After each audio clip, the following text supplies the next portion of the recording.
I grew up as somebody who had the identity of being insensitive, even though as a child I was very sensitive to certain things.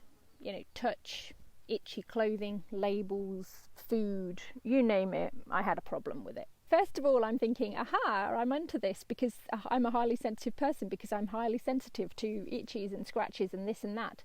And then I read about this emotional landscape and I think, whoa, But then I flip again and say, well, I am highly affected by the emotions of others.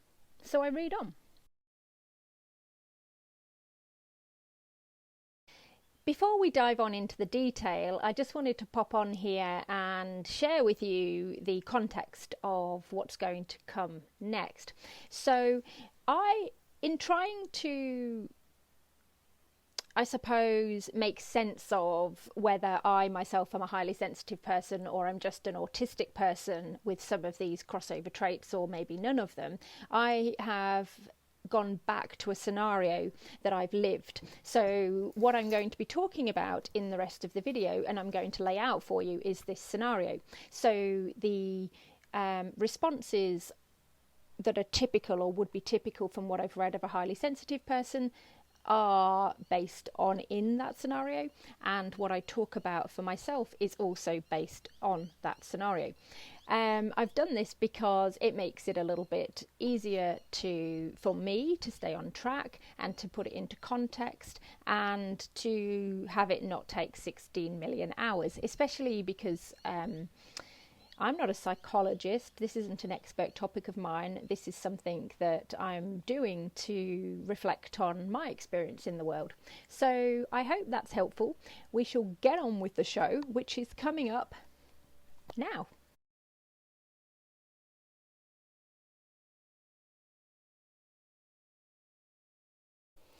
Hello, it's Amanda here from Suddenly Autistic, and today I want to talk to you about some reading that I've been doing around highly sensitive people and where I feel, for me, that resonates and that sort of fits with my experience and where it doesn't. So stay tuned, that's what's coming up next. So let me set out a scenario. I have been in a situation before where a colleague's gone to sit next to me and the chair has collapsed or moved, or they've just missed the chair and fell to the floor. And in no time did I rush to that person's aid, ever. I have to say that hindsight is a great thing, but in those situations I remember nobody was harmed and the embarrassment quota for the person was not massive. So the outcome was probably fine, and my non-intervention was probably not a big deal. The people involved are still friends with me. I can't remember anything bad happening in either way. So possibly my non-response was warranted and not a sign of me being, neglectful then, let's just say. So, but that happened. It's going to do my head in. Usually what I've experienced, and in those situations, there was an impulse by some other people to run to the problem and try and help rectify it. So in the case of people falling off their chair or falling over, they will always, I can almost guarantee it, there will always be humans that will run to that and try and pick the person up or put them in a position or assess the situation. That's going to happen. I don't do that, so I'm different, and that is different in a way that's obvious, because I do not move, and I think it's worth exploring that. So in that scenario, the very first difference I can see is around how I suppose the reflex versus no reflex. So highly sensitive people have a reflex for that. In fact, I would say it probably goes beyond highly sensitive people. I think it goes to neurotypical people. It's a neurotypical impulse to rush to, or to at least notice and do something when somebody's hurt. Highly sensitive people are more likely to be there, I suppose, early and more often, I guess. I don't think it's appropriate to put me as an autistic person on the low end of that scale. So I think that's the first difference. Then there's the effect. So highly sensitive people are very affected by others, so they could be affected in any way. I think the literature points often towards it being, oh, someone's hurt, they're hurt. This could exist on a continuum, and people can be affected by something, whether they pull their phone out and video it or whether they actually go and do something helpful is another matter. So they could be affected, but they could be affected in ways that are net positive or net negative. For me, as someone with autism, I am also affected by these sort of things. So I'm saying that highly sensitive people are affected in a very high way by other people, as am I as an autistic person. It's just that the actions that are taken are potentially different or on a different time scale.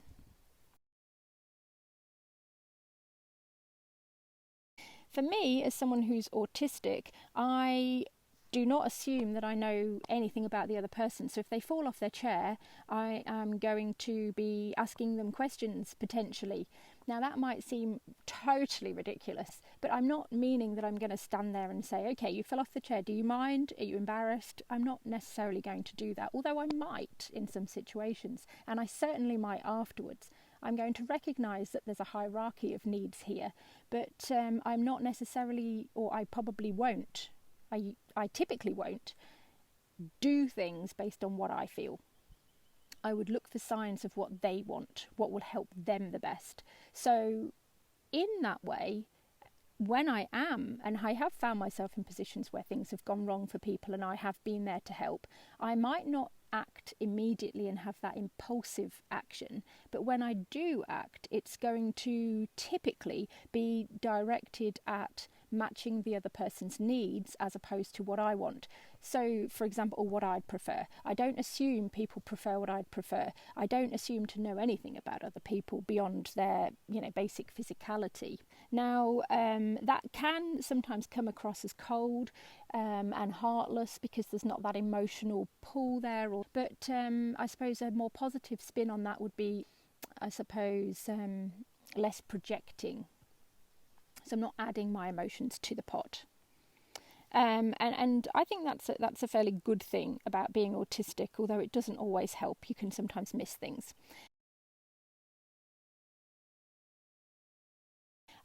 Subconscious orientation, I think for highly sensitive people, there is the potential for any number of subconscious orientations to the other, but it's generally linked to being relational. For me, is generally coming from myself, to be free, to just be and get on with what I was doing. So if somebody falls over in front of me or in my vicinity, then that interrupts what I'm doing. I don't have any feelings negatively or positively towards that. It just is, and it's the logical truth. Someone's fell off the chair, we now have another problem we didn't have 5 minutes ago.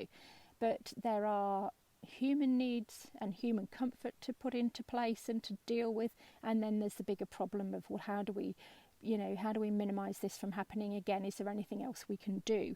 So I typically am not orientated towards building a relationship or having, making the environment or the place feel more caring. It doesn't necessarily occur to me. I'm looking at resolving that so that I can get back to doing what I need to do, and that everybody else can get back to doing what they need and want to do and be fairly comfortable. So I'm looking for comfort and safety, yes, rather than relationships.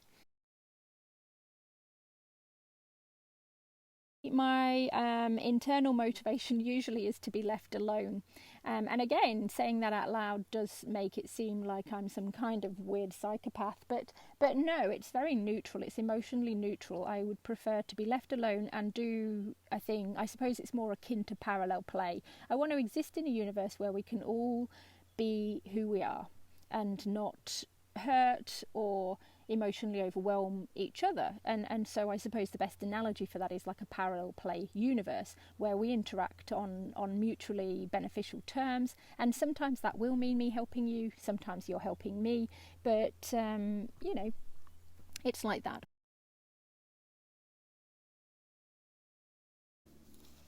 One of the last things that I would say about this is highly sensitive people, in terms of the net energy, whatever motivation they have, whether it's good, indifferent, or neutral. Sorry, good. I suppose judgment's good, neutral, or not good. It's the action of interacting with others and providing something to others is building them up, is filling them up. This isn't about, I suppose, introverts versus extroverts and socializing. This is about social interactions to restore some kind of balance or normality, I suppose. So those opportunities where we can reach out to others and interact with them, a highly sensitive person will be filled up with that. If they're highly sensitive and got some pathological, I suppose, psychology, then they might be filled up by that, but the net outcome might be negative. They might be just another opportunity to assert themselves as a bully, for example, or as as aren't I amazing, as in a sort of more narcissistic trait, I guess. But most people aren't like that, and most of the time it's great, and most people do get a lot of personal satisfaction from these sort of connections with others, and that's a great thing. For me, as an autistic person, if I've helped someone, or if I've intervened or stepped in and stepped up and done something to restore the balance, and it was the right thing to do according to society, and it was a good thing, and the person was benefited from it, the net outcome for me is a cost. So it's discombobulated me, it's put me off my track, it's used up a lot of energy. I don't necessarily feel better about myself as being human. I almost see that's just what humans do when they're given the opportunity and they happen to have the right skills and be in the right place at the right time. It doesn't go in my memory box as me being, as a gold star, then, let's say. That isn't to say I don't enjoy having those times and recognizing in myself that I have that capacity and that I'm capable, and that makes me somewhat valued in the community. I do like that, and that does fill me up a bit, but there's always a cost that is immense, and I think that is a very typical thing for an autistic person, and that's not to say that I would rather not have any interactions with anyone or never help anyone. That's absolutely not the case. I recognise as a human and as someone who's in a society that things do cost us, and that something costing you time, energy, your equilibrium within yourself is not always a bad thing. In fact, it's the right thing to do. So I'm happy to do that, but then I must allow myself the time to recover. And I think that's the difference. Whereas with many highly sensitive people who are neurotypical, the reward is in the action themselves, because they are filled up, they have extra bonus energy points, plus this kudos and this sense of self that, wow, I could get addicted to helping people.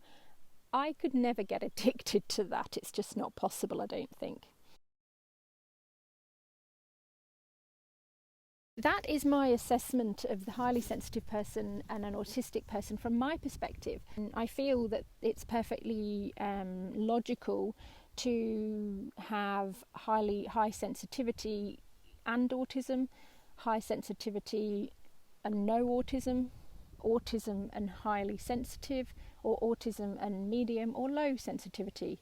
I also feel it's fairly logical that sensitivity and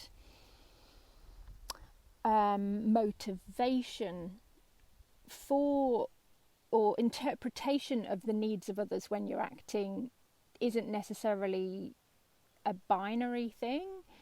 That you can have highly sensitive people acting actually in their own interests, highly sensitive people misinterpreting a situation and projecting their own interests, or highly sensitive people being very connected and intuitive and responding in an appropriate way, and highly sensitive people becoming overwhelmed and having all the good ideas but just can't enact them. I think the big difference between this attachment to others and these relationships with others, with me as an autistic person, is I feel these things. I often notice the emotional landscape of others and what's going on. In fact, I can often see people's, maybe I'm wrong, but with the evidence I've got, it feels like I can see the motivations of people when people are acting out of a certain motivation more clearly, because I don't bring my own layer with it. I have one layer less than the average person. My effect is flat.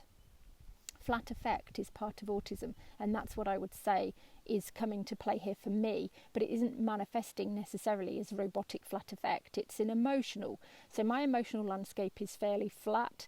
I see other people elevate and sort of go up and down depending on what's happening, and I see what they do and I see the consequences, and because I'm orientated to observing other humans, because that's an interest of mine.